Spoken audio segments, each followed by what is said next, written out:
আল্লাহ বলছেন মানুষের মধ্যে কিছু মানুষ আছে, সবাই না, ওয়া মিনান নাস, মানুষের মধ্যে কিছু মানুষ আছে যারা কিনা মাইয়াশরি নাফসাহু ইবতিগা মারদাতিল্লাহ, যেই মানুষগুলো আল্লাহ পাকের সন্তুষ্টির জন্য তাদের নফসটাকে বিক্রি করে দিয়েছে। সুবহানাল্লাহ, চারটাখানি কথা না, কিন্তু মানুষের মধ্যে আল্লাহ কিন্তু সূরা বাকারায় বলেছেন শুরুর দিকে, মানুষের মধ্যে কিছু মানুষ আছে যারা মুমিন, কিছু মানুষ আছে যারা কাফের, কিছু মানুষ আছে যারা মুনাফিক, শুরুর দিকে পাবেন।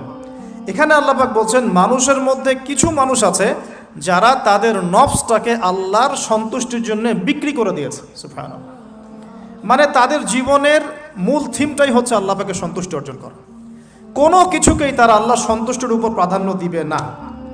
যদি কোটি টাকার অফার আসে হারাম, সে সেটা রিজেক্ট করবে, আল্লাহ নারাজ হবে।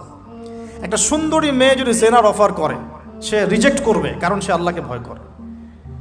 সে আল্লাহ পাকের জমিনের উপরে গায়রুল্লাহ বা কুফফারদের, তাগুতদের কোনো লজ ইমপ্লিমেন্ট করতে পারবে না, কারণ সে আল্লাহকে ভয় করে।